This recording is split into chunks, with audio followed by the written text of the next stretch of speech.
Welcome to WBN 001. Today we are joined with candidate Ken Sumsion. He is seeking the Republican nomination for the office of governor. Mr. Sumsion, thanks for joining us today. Really appreciate it. Thank you very much. Glad to be here. Today's interview is going to be in three parts. We'll start off with Mr. Sumsion talking about who he is as an individual. We'll then go into 5 questions, 3 of which he's seen, the other 2 he has not. And then we'll conclude with Mr. Sumsion talking about his campaign. Mr. Sumsion, if you would, please take a few minutes and tell everybody a little bit about you as an individual. Okay. Thank you very much. I am Representative Ken Sumsion. I currently represent the largest House seat in the state of Utah, and I joke with people that I'm so valuable to the House that as I leave to run for governor that I'll be replaced by 3 representatives rather than just 1. So that's the nature of the area that I represent, which has been Lehigh, Saratoga Springs, Eagle Mountain, fastest growing area in our state. But as a representative for 6 years, some of the things that I've worked on have been public lands, been a leader in that fight, passed legislation, appropriated funds to engage our state in getting back our public lands. Also been involved heavily with education and the realization that if truly we want to improve our education system in our state, I think we need to step back, take a deep breath, and realize that we've created a top-down education system, and it's what we need to do is flip that upside down and let's eliminate state level education programs, have the money follow the student within our public system, and let parents and teachers work on making many of those decisions of how to educate our children, what programs they'll use, and whether they buy this software program or that, and let them make those decisions at the lowest level. A lot of the concept that the parent knows best. Yes, because if we don't trust our parents, then I think as a society we've probably already failed. Okay, here we go into the questions. The first question is, 40% of our state spending budget comes from the federal government. This 40 cents of every dollar is eerily similar to the federal government's 40 cents on every dollar is borrowed, especially when in Utah that 40 cents is in all likelihood on borrowed time and will not be there in the coming years. A huge outcry has come for the federal government to rein in its out-of-control spending. The same argument is easily applied to the state of Utah and its spending. Opening our natural resources and increasing the state revenue by 40% is simply finding money to continue the spending when the federal dollars disappear.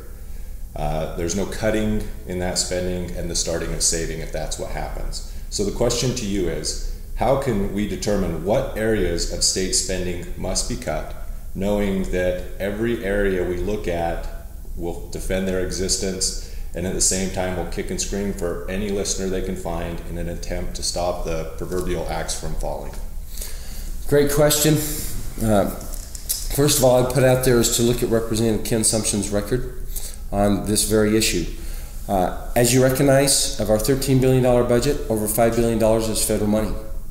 I have voted multiple times and even pleaded with my colleagues to stop taking new federal money because that just adds to the problem. But we've continued to do that through this economic downturn. We've taken more federal money, and we have got to wean ourselves off of this. Now, there's a lot of talk about doing that in this race.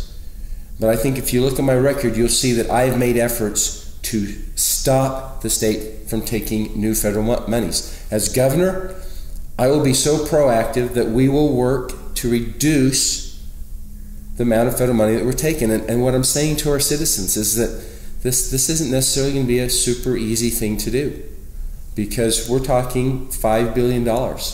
And every time we take a dollar, we lose a dollar of our freedom. So there are things that we can do. I'm a CPA, finance guy. I've spent much of my career implementing financial systems, re-engineering processes to strip out administrative cost so that more money within an entity goes to the value and the focus of that company or the entity that I've worked for. As governor and as a CPA, I will implement what's called zero-based budgeting. What that means is that's mom and dad's budget. That's how you budget.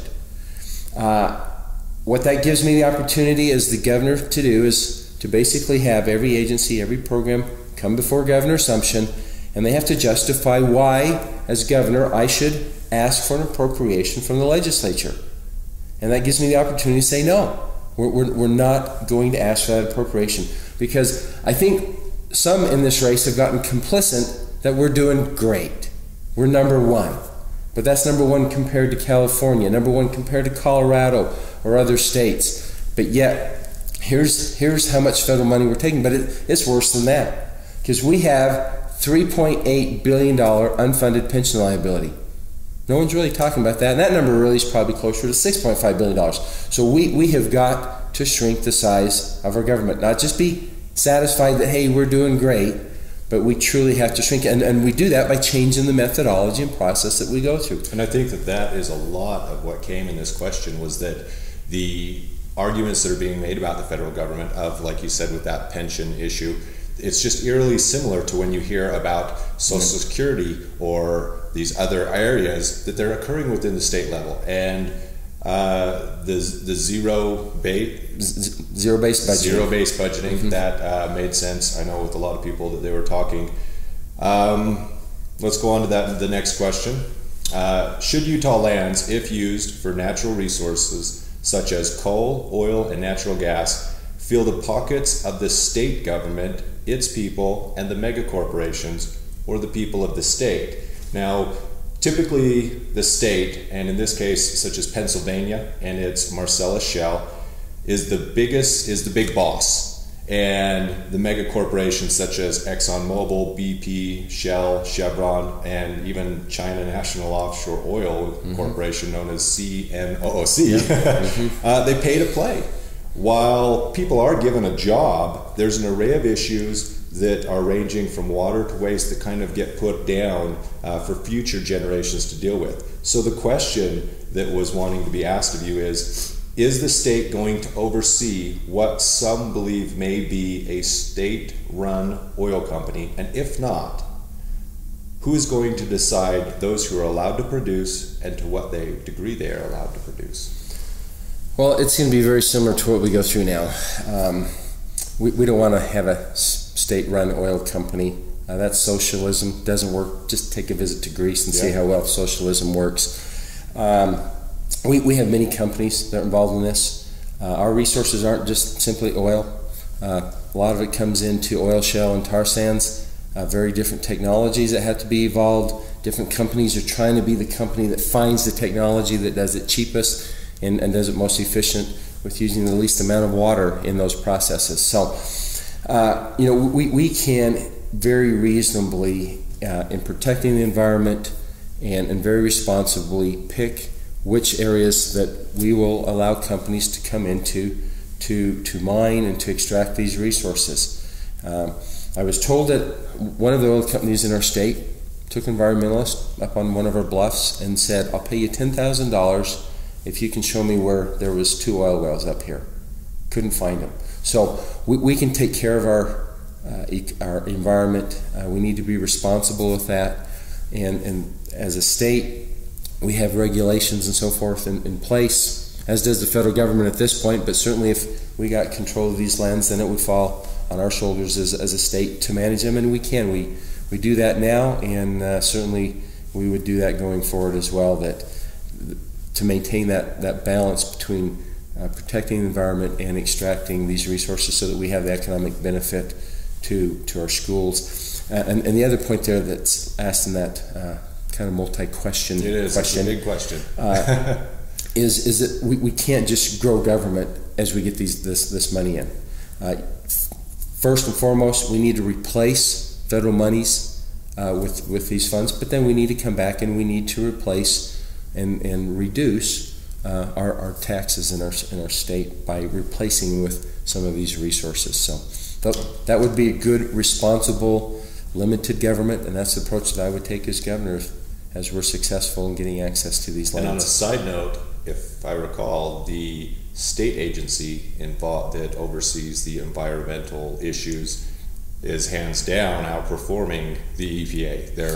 It's that when you talk of the two, a lot of people point out that state agency is getting it right, the EPA getting it wrong.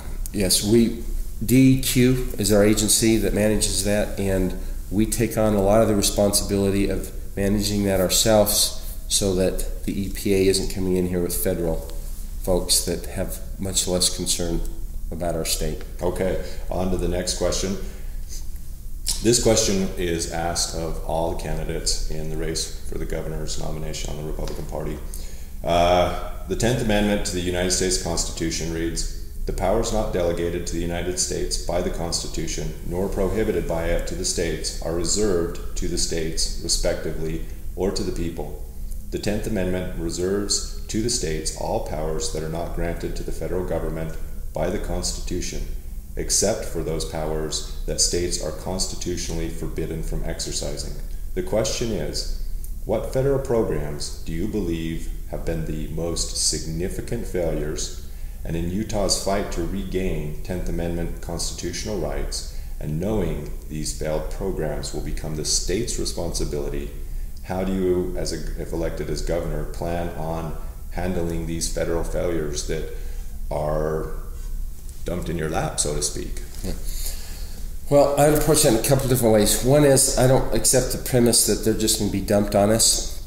I think by the very amendment that you point to, the 10th Amendment, and I promise I didn't pay Tucker to ask this question, because if you look at Representative Sumsion's time in the legislature, I'm a co-founder of the Patrick Henry Caucus. When we came into the legislature, we realized these circumstances that we have as a state, and we went to work and we formed Patrick Henry Caucus, and its mission statement is the 10th Amendment.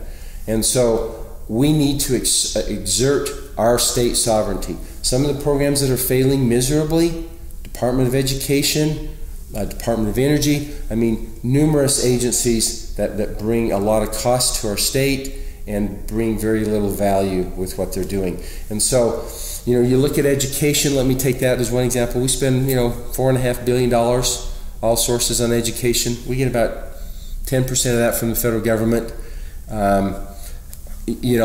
When they say that program is dumped into our lap, that particular program, most of it we're paying for ourselves already.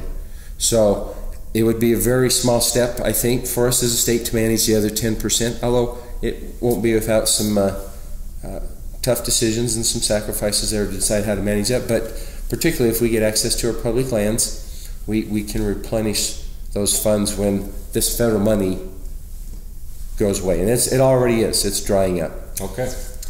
These are the two questions that he does not know, he has not seen or heard. Here's the first one. So these are the tough ones. These are the secretive tough ones. All right. Okay. Entitlements and illegal immigration both cost the taxpayer and the citizen in many ways. Both are two of the most commonly asked questions that are directed towards candidates. Both are very heated issues. Mm-hmm. Knowing that our time is short today, with that in mind, address how you would work to solve the problems associated with the two.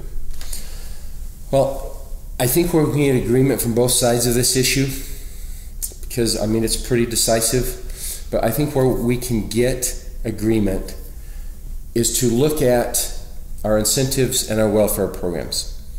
And really this spans not just illegal aliens, but with American citizens. My whole life, I'm almost 50, I've heard people complain that as a government and federal government, we just give money to people on welfare. We need to change that model and actually take on two fights here. One fight's with the federal government to say, hey, look, as a state, we want to manage this ourselves.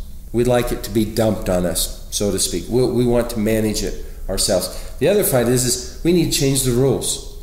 For the vast, vast majority of people that receive some kind of assistance through our many, many, many different welfare programs, we have to get to the principle that if they receive a benefit from the state, they have to return a benefit to society. And if they don't, i.e. what I'm saying here is there needs to be a work program in place for those who receive assistance. And if they don't work, then they don't receive the assistance. And that will address, I think, agreement, consensus that we can get from both sides of this fight, and we can move forward and do some good things for the state of Utah. Okay. Last question. What do you see as the main fight for the office of the governor that will be taken up over the next term? And are there any key points in your plan to win that fight? State sovereignty. Pretty shortly, if things don't change in this nation, we will be a nation of one state. Not 50 states, because the 50 states are the guys that created the nation. And if we don't exert our authority to take back our 10th Amendment rights and pull those back, because we've acquiesced them. The federal government didn't mandate us into this position. What they did is they handed us money and said, here's some free money. You take this money, and then we have to live by the rules. And we've taken it every single time. We've taken it during my 6 years as a representative, as I've pleaded and voted against taking this money because of what it means to our state. We're giving away our sovereignty. I think that is the issue that's rising in this country, is that all the 50 states realize, just take Medicaid. They all realize that Medicaid is going to bankrupt all 50 states, and we can't afford it. And so the big issue is, and this is why this race for governor is the #1 race that you will vote on next week. It's the governors, they're the ones, if they will spend the time and are committed to it, that can basically join together and say, federal government, we're not going to do this anymore. We want to manage our own Medicaid programs. We want to do things that are in our interest to protect us financially and protect our rights. We don't need the federal government telling us how to educate our kids. We can take care of that ourselves. And so that will be the #1 issue, because at the current pace we're going, we won't need a governor, we won't need a state legislature. Yeah. All right, let's conclude it with take a minute or two and give people a little bit of an update on your campaign and a little bit about your campaign message as a whole. Okay. Well, first of all, I appreciate the 4,000 delegates that have taken the time to go get elected. And what I am seeing from these delegates, as we've met with hundreds and hundreds of them, is that they're taking their responsibility very seriously. They're interviewing us on camera, on video. They are bringing notebooks and taking notes on all the candidates. They are taking time off from work to come meet with us. So they are very interested in representing those who elected them from their precincts to get to know all the candidates. I certainly appreciate that very much. As far as our message, I think these questions fall very much in line of what I've done for 6 years. If you want to know what someone's going to do in the future, the best thing you can do is look to see what they've done in the past. I've voted against taking federal funds. I've pleaded. We even were called into special session, which is only done by the executive branch, to take another $100 million of bailout money for education. I voted against that with, I think, 14 other representatives. We just can't keep doing what we're doing. We've got to take personal responsibility as citizens and as a state on our own economic volition here. We have to take care of ourselves. And too long, we've become dependent on federal money and on the federal government. And what we're doing is we're spending our children's future. And frankly, that is immoral. And as a state, we need to step forth and take responsibility for what services we're using today and pay for them today by us, not by putting that on the shoulders of our kids and grandkids. So that's my message. Those are the things that I work on with education, public land, state sovereignty. CPA will implement zero-based budgeting. Zero-based budget, yeah. We will shrink the size of our government. We simply won't let the population grow and say that we have fewer employees per number of citizens. We will actually shrink the size of our government. Okay. Thank you. Thank you so much for your time today. I really appreciate it, Mr. Sumsion. That'll be it for today's video on WBN 001. Be sure to watch the follow-up, in which I will give a review of all of the candidates seeking the nomination for the governor's race. Thanks. Until next time, have a good day.